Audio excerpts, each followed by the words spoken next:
Assalamualaikum warahmatullahi wabarakatuh. Serta selamat pagi Bapak, Ibu, serta teman-teman sekalian dimanapun Anda semua berada. Jadi ya, mudah-mudahan pada pagi hari ini segar semua. Saya pun barusan jalan-jalan sekeliling kompleks ini karena kebetulan banyak kebunnya.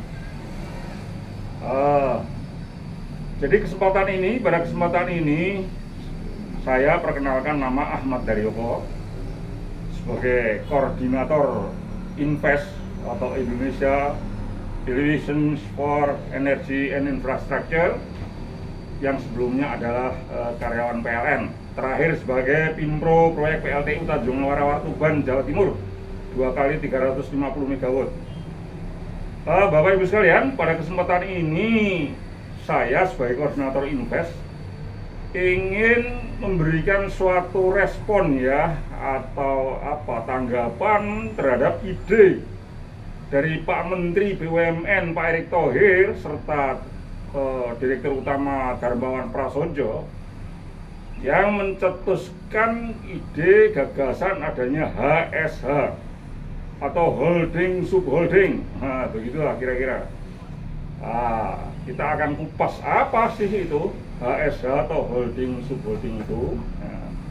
Jadi begini Bapak Ibu sekalian, HSH atau holding subholding ini sebenarnya sudah lama, konsep seperti itu sudah lama.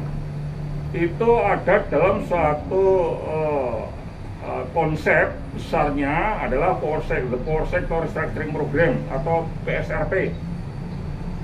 Ya, jadi intinya begini. Setelah Jawa Bali ini kemudian dicacah-cacah, dipecah-pecah antara pembangkit, transmisi, distribusi, dan retail, ya, ini namanya kondisi seperti ini setelah dipecah-pecah dan dimiliki oleh banyak orang. Jadi misalnya pembangkitnya ini ya sudah dimiliki, yang mulai dari barat sana Banten itu ada Senhua. Kemudian di paling timur ada Huadian, Celukan Bawang. Kemudian ada Bima Sena yang di Batang sana. Kemudian ada Cilacap, ada macam-macam itu. Itu semua kan sudah dimiliki oleh asing dan asingnya ya, Huadian, Senhua, Cengda, Senadatang, Sinoma, CNEC dan sebagainya. Kemudian asingnya ya General Electric, Mitsubishi, Hyundai, Siemens, EDF, Electric Difference, dan macam-macam itu, yang rata-rata mereka itu memiliki pembangkit itu juga berkonsorsium dengan pengusaha-pengusaha Indonesia, di mana pengusaha Indonesia itu sebenarnya sebagian besar ya pengusaha yang kemudian merangkap sebagai pengusaha, atau kalau istilahnya Bang Rizal Ramli itu ya peng-peng itu, semacam ya Pak Zukala, Dahlan Iskan, Luhut Binsar Panjaitan, Erick Thohir sendiri abangnya kan mendirikan Independent Power Producer atau IPP Bima Sena yang di Batang itu 2000 MW. Nah, itu mereka pembangkit itu beroperasional sebagai Independent Power Producer. Jadi Independent Power Producer ini adalah suatu pembangkit swasta yang menjual listrik hari-hari kepada PLN, ya. Kalau tidak dibeli 70%-nya atau 80%-nya harus dibayar, itu yang namanya take or pay. Jalan nggak jalan, kerja nggak kerja harus dibayar. Nah, itu di situ di IPP itu dikuasai oleh mereka itu pembangkitnya. Kemudian saya cerita tentang kondisi sekarang ya, bahwa ini saya cerita aja yang Jawa Bali dulu, karena Jawa Bali ini adalah daerah komersial yang disasar oleh the Power Sector Restructuring Program tahun 98 itu untuk dikomersilkan. Jadi itu tadi adalah yang pembangkit. Transmisi, jaringan transmisi yang dari ujung timur sampai barat ya, ada 2 jalur, utara dan selatan, itu masih PLN. Kemudian turun di Gardu Indo, ya, itu tetap masih PLN, dan kemudian dari Gardu Indo dijalurkan ke jaringan 70 kV, kemudian masuk menjelang retail itu masih PLN, namanya jaringan distribusi, itu masih PLN. Kemudian setelah jaringan distribusi 70 kafe Garduindo, kemudian disalurkan lagi lewat 20 kafe, kemudian masuk ke rumah, yang 20 kafe masih PLN, jaringan distribusi. Kemudian masuk ke rumah-rumah kita, ke pabrik kita, ke hotel kita, ke kawasan industri kita. Itu ke konsumen itu namanya retail. Retail yang kecil-kecil ini ya yang di rumah kita ini, yang dipasang kWh meter baik token maupun yang konvensional, itu namanya retail. Nah, dalam kondisi ini retail ini oleh Pak Dahlan Iskan saat beliau menjadi direktur utama tahun mulai akhir 2009 sampai berapa saya lupa, 2012 atau berapa ya, sebelum menjadi Menteri BUMN, itu kemudian Dahlan Iskan ini menjual jaringan retail. Jadi ya memang hitungannya per perumahan itu dulu awalnya dengan token, tapi kemudian berkembang dalam bentuk tidak hanya satuan-satuan kecil-kecil token dan sebagainya, tidak. Akhirnya dijual secara wholesale market, secara blok, ya, secara blok. Jadi misalnya seperti komplek SCBD yang di Sudirman sana, apa, Sentra Distrik Sudirman lah, pokoknya punyanya Tommy Winata. Satu blok itu kemudian diborong oleh Tommy Winata, oleh perusahaan yang namanya apa, Arta Hotel, lupa aku. Tapi di blok dibeli satu retail itu oleh Tommy Winata. Nah kemudian setelah itu berkembang, akhirnya retail ini dijual per kota. Jakarta, tadinya kan cuma blok SCBD, kemudian ada blok Pantai Dakapo oleh Aguan, kemudian blok Mekarta, James Riyadi yang di Bekasi sana. Tapi akhirnya satu kota itu blok dikuasai oleh Taipan 9 Naga.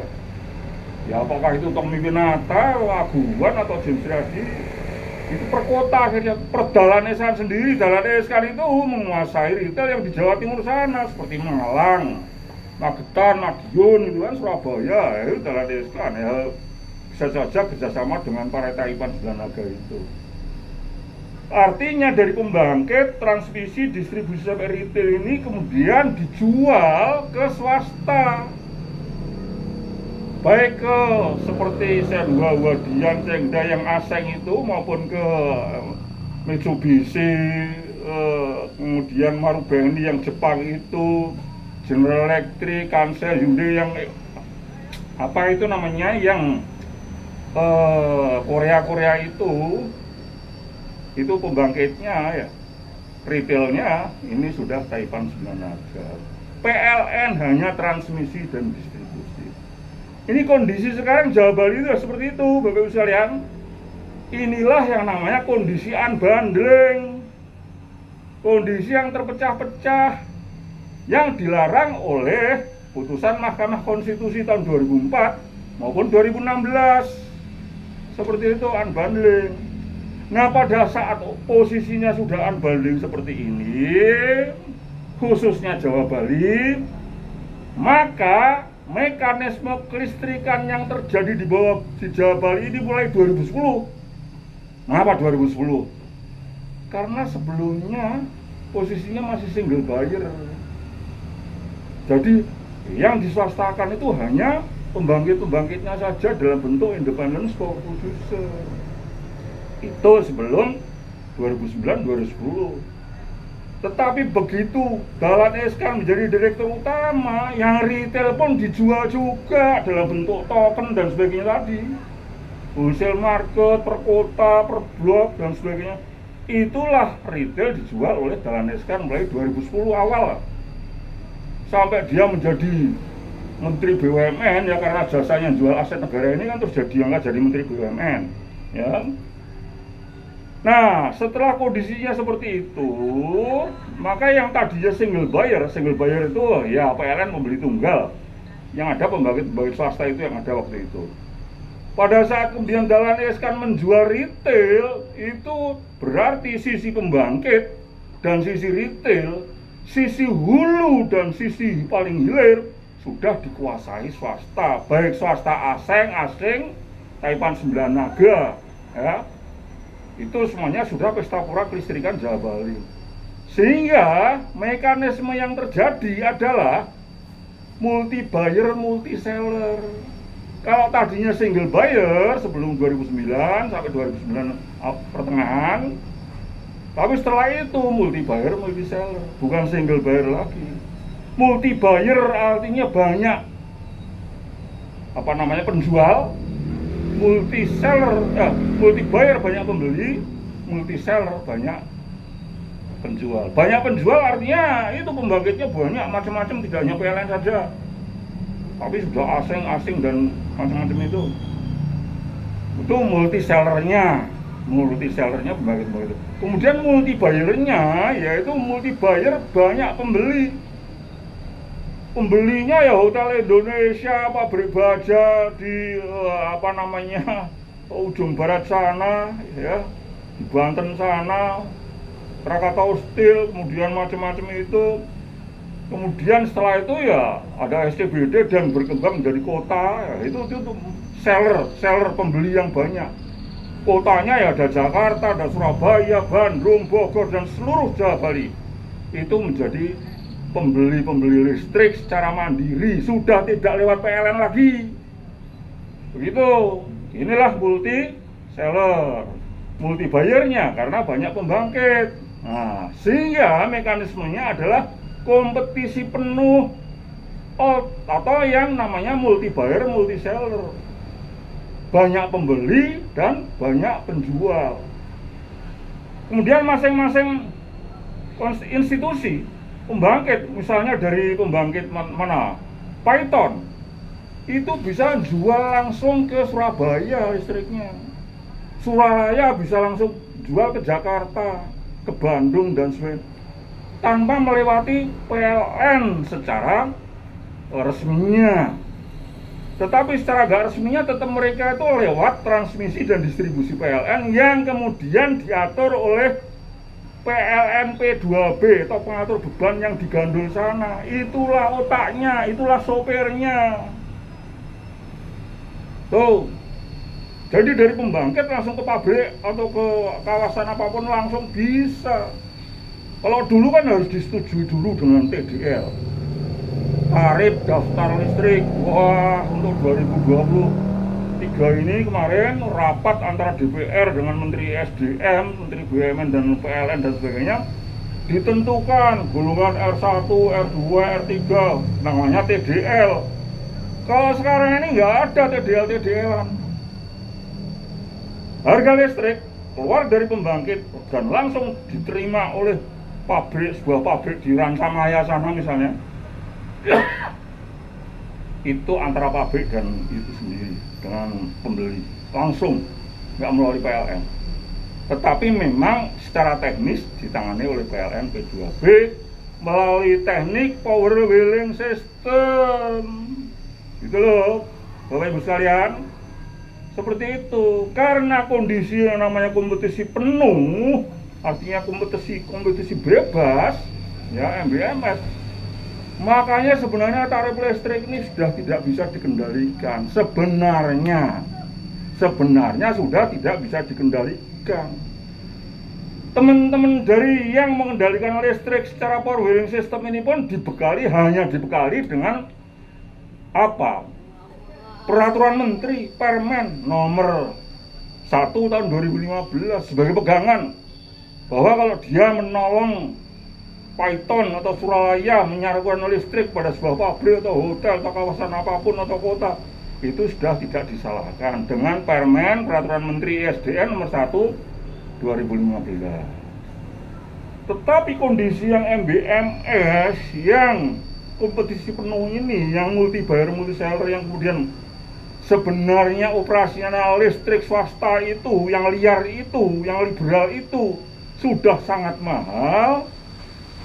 Maka sebagai awal berlakunya MBMS tahun 2010 aja contohnya, tahun 2010 itu begitu terjadi MBMS yang awal, yang masih dini, masih awal sekali, itu masih murah. Subsidinya hanya 100,2 triliun. Itu Bapak Ibu sekalian. Namun 2009 dan sebelumnya rata-rata subsidi pemerintah ke PLN itu rata-rata hanya 50 triliun kok. Zaman mulai Pak siapa ya, sebelumnya lah Pak Satria, Pak Edi Widiono, kemudian Pak Fahmi, itu hanya rata-rata 50 triliun. Tapi begitu bos dari luar ini yang namanya Dahlan Iskan ini kemudian menjual juga retail, padahal yang pembangkitnya sudah single buyer oleh swasta juga, akhirnya multi buyer, multi seller, melonjaklah itu yang namanya subsidi listrik menjadi 100,2 triliun saat beliau menjadi dirut itu. Tahun berikutnya 100 masih tetap 100,2 triliun, tetapi sudah di atas 100 triliun. Nah kemudian dijebol, dikabarkan lewat sebuah media online namanya Ripalita Online. Itu tanggal 8 November 2020. Ya. Itu dikabarkan bahwa tahun 2020 itu subsidi listrik sudah 200,8 triliun. Jadi 2010 sudah 100,2 triliun, makin kesini makin bengkak. Kemudian ya saya tahu baru 2020 itu menjadi 200,8 triliun. Gila kan? 2020, 2021-nya kemudian saya lihat ada 200,9 triliun. Tetapi di 2020 ini kemudian PLN membuat laporan keuangan dan statistik itu melaporkan PLN untung 5,95 triliun ya 2020. Di 2021 PLN mengumumkan PLN untung 13,97 triliun. Padahal masih disubsidi 200,9 triliun tahun 2021 itu. Nah kemudian baru 2022 yang diumumkan Januari 2023 oleh Menteri Keuangan Sri Mulyani, oleh Mbak Sri itu, dia mengumumkan, oh ini turun nih subsidinya menjadi 133,33 triliun, jadi turun 70 triliun, begitu loh. Memang turun di tahun 2022 itu, tetapi awal 2022 Bapak Ibu pasti ingat tarif listrik dinaikkan antara 10 sampai 15% tergantung kelasnya. Seperti itu. Jadi intinya sekarang tarif listrik sudah liar, tetapi kemudian masih bisa dikendalikan negara asal pemerintah atau negara masih mau mengeluarkan subsidi listrik. Yang saya katakan tadi tahun 2020 aja sudah 200,8 triliun, kemudian 2009 200,9 triliun, turun menjadi 133 triliun. Itu artinya asalkan pemerintah sanggup mengeluarkan subsidi yang ratusan triliun itu, maka kelistrikan Jawa Bali ini masih bisa relatif dikendalikan. Begitu. Jadi naik turunnya listrik ini sebenarnya didominasi oleh kondisi unbundling karena sudah terpecah-pecah, kemudian terjadi mekanisme MBMS, kompetisi penuh. Karena ini kan peristiwa alam, sesuatu yang alami lah, sesuatu yang udah campur aduk karuan itu pasti akan liberal suka-suka. Apalagi listrik ini eksklusif right, ya Bapak sekalian, listrik ini eksklusif right, monopoli alamiah. Pada saat monopoli ini yang tadinya dipegang oleh pemerintah sekarang diserahkan ke swasta, suka-suka mereka lah. Makanya wajar 200,8 triliun itu. Tahun depan bisa kembali lagi segitu. Itu loh. Ini karena memang sudah liberal. Ya, jadi kondisinya seperti itu. Artinya apa? Artinya sekali lagi ini masih dikendalikan karena mengeluarkan subsidi. Lah, kembali ke tadi pertanyaan. Sekarang ada HSH, holding, subholding. Apa tujuannya? Jadi begini Bapak Ibu sekalian. Setelah instalasi listrik ini berdiri sendiri, mulai pembangkit, transmisi, distribusi, retail ya, itu berdiri sendiri kecuali transmisi dan distribusinya tadi ya. Maka kemudian kan menimbulkan apa subsidi yang mahal itu.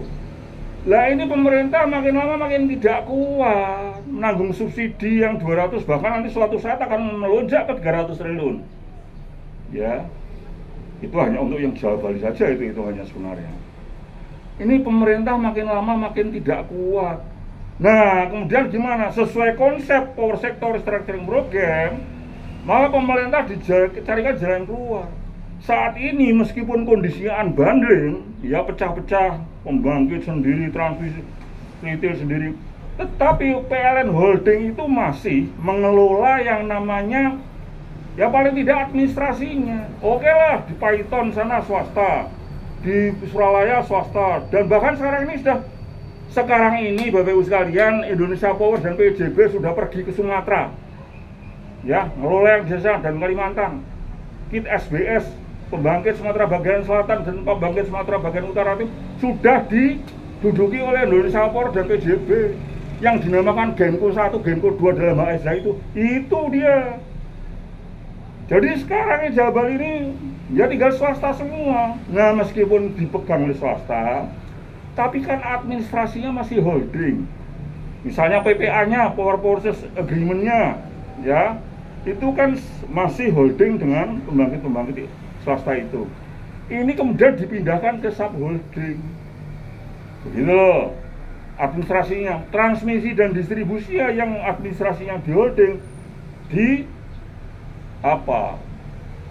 diserahkan ke subholding. Cuman kalau untuk transmisi dan distribusi saya lihat, untuk transmisi khususnya, saya lihat pemerintah masih menahan, belum di subholdingkan itu. Masih dipegang untuk menghandle P2B, pusat pengatur beban, agar masih ditangani oleh pemerintah, agar pemerintah masih bisa campur tangan subsidi tadi. Kalau ini pun tidak lepas, subsidi pun sudah nggak bisa. Gitu loh Bapak Ibu sekalian. Nah, jadi ya HSA holding subholding itu untuk apa intinya? Untuk mereduksi, bahasa Jawanya itu untuk morotin gitu, untuk mereduksi atau mendegradasi peran holding, agar kemudian holding ini kehabisan tenaga, kehabisan kewenangan, semuanya disubholdingkan. Subholding di sini ada subholding energi primer, yaitu wah ini basa-basi aja lah, bahwa untuk mengurusi energi primer itu harus ada subholding gitu ya. Ini kan kayak waktu PLN berdiri kan juga ada jawatan gas dan listrik negara, gasnya dipegang. Ini ngomongin itulah seolah-olah gitu. Oke, ada subholding untuk energi primer. Kemudian ada subholding yang ngurusi pembangkit, namanya Genko 1, Genko 2 itu. Genko itu singkatan dari Generating Company. Generating Company 1 itu ya IP itu, nggak tahu sekarang apa itu yang baru itu. Kemudian Generating Company Genko 2 itu ya Indonesia PJB yang sekarang apa, Nusantara Power atau apa itu. Nggak penting nama lah, pokoknya pecah aja. Nah, seperti itu. Kemudian ya, yang transmisi belum. Untuk yang sekarang ini belum dipikirkan. Tapi sebenarnya transmisi itu sesuai dengan arahan dari The Power Sector Restructuring Program. Transmisi itu masuknya di bahasa Indonesia kan menjadi perusahaan transmisi Jawa Bali, PTJB.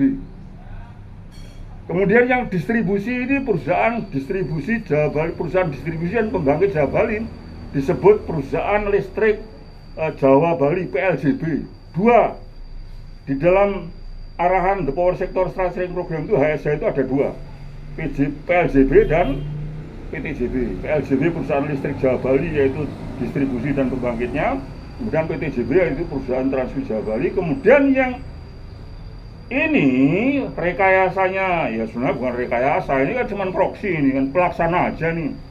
Si Erick Thohir sama Darmawan Prasojo itu menjadi HSA energi primer, HSA Disko 1, Disko 2, ya, bukan Disko,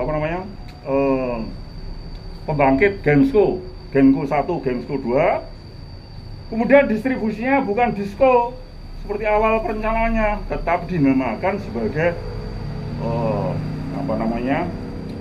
Beyond KWH. Keren, Beyond KWH. Tapi intinya sama. itu adalah HSH itu, hak holding itu untuk mereduksi peran holding. Setelah semuanya itu jadi, termasuk nanti transmisinya juga akan dibikin HSH, itu akan di-IPO-kan, di-launching sebagai initial public offering IPO. Setelah di-launching menjadi IPO, maka ini benar-benar PLN sudah tidak memiliki aset di Jawa Bali ini. Bahkan yang ini pun di IPO, kalau udah IPO ini kan dimiliki secara merata oleh masyarakat dalam bentuk saham-saham. Habislah itu yang namanya kewenangan dari PLN Holding. Artinya PLN Holding itu sebenarnya de facto bubar. Nah, setelah HSH ini kemudian di IPO-kan, ya, kewenangan sudah diserahkan bukan di PLN lagi, maka kemudian diterbitkanlah yang namanya Undang-Undang Power Wheeling System. Yang saya di tulisan saya itu saya singkat dengan PWS. Power Wheeling System itu adalah suatu strategi, suatu teknik penyaluran listrik dari pembangkit, transmisi, distribusi masuk ke konsumen-konsumen. Itulah Power Wheeling System. Setelah Power Wheeling System undang-undangnya jadi, kemudian itu sudah dalam bentuk IPO, artinya sudah beres. Maka kemudian PLN itu dalam grand skenario the Power Sector Restructuring Program Jawa Bali ini diserahkan ke kartel listrik swasta, ke perusahaan-perusahaan pembangkit dan perusahaan retail yang sudah gak karu-karuan itu kan mereka sekarang ini sudah membentuk kartel. Pasti, karena apa? Mereka nagih negara subsidi 200 triliun itu kan atas kesepakatan mereka dulu, kemudian diserahkan PLN. PLN ya jadi debt collector saja sekarang ini. Seperti itu, Bapak Ibu sekalian, kalau mau tahu kondisinya sekarang ini. Sekarang ini eksistensi PLN yang gebiar-gebiar gedungnya, kemudian megah, karyawannya masih aktif, bajunya baru-baru, gagah-gagah, itu karena ada 200,8 triliun tadi, yang mungkin suatu saat jadi 300 triliun. Gedungnya PLN Pusat Trunojoyo 135, wah berapa lantai itu? Saya kan kantornya sana 20 lantai, masih seger kalau malam, wah meriah. Itu karena adanya ini subsidi. Begitu nanti Power Wheeling selesai, HSH selesai, kemudian Jawa Bali ini sepenuhnya diserahkan kepada mekanisme pasar bebas atau MBMS atau dalam pengelolaan kartel listrik swasta. Gitu loh, ini persis Filipina, pokok. Tanya orang Filipina kalau nggak percaya. Udah kayak gitu, nah, begitu itu sudah diserahkan ke mereka, akhirnya mereka udah nggak ada subsidi, ya suka-suka saya, eksklusif right loh. Subsidi, apa namanya, eksklusif right itu monopoli alamiah.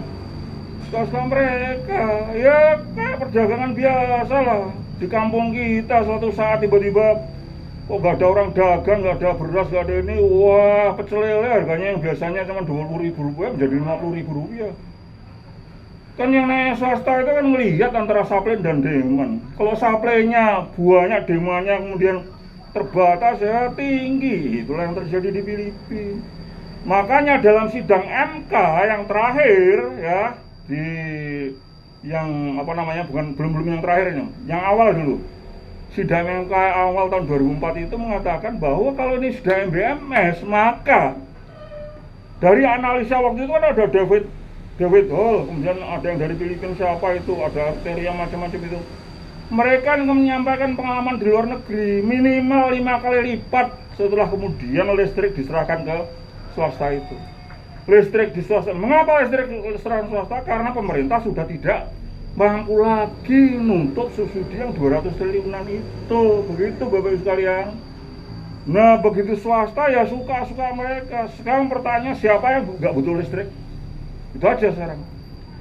Semua kita ini butuh listrik. Itulah eksklusif right. Begitu eksklusif right dipegang monopoli swasta, ya suka-suka swasta lah. Yang penting saya kaya, tetangga kere nggak masalah, nggak makan nggak masalah. Itu kan produk kapitalis, itulah ideologi kapitalis seperti itu. Nah sayangnya sekali lagi, ini banyak para penguasa kita kemudian merangkap pengusaha listrik. Nah itu Nah, seperti Dahlan Iskan, J.K. Luhut, Erick Thohir, siapa lagi yang Adaru itu. Ya mereka nanti meskipun itu sudah diserahkan swasta, mereka juga swasta juga kok. Dan nggak masalah bagi mereka uang. Kita yang rakyat jelata ini, listrik naik 5 kali lipat.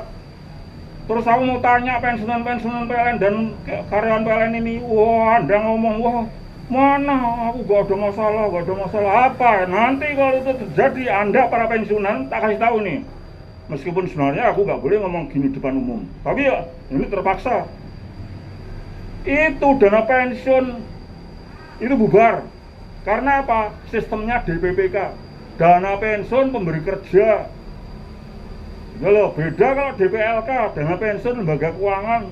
Makanya Dahlan Iskan ini pinter.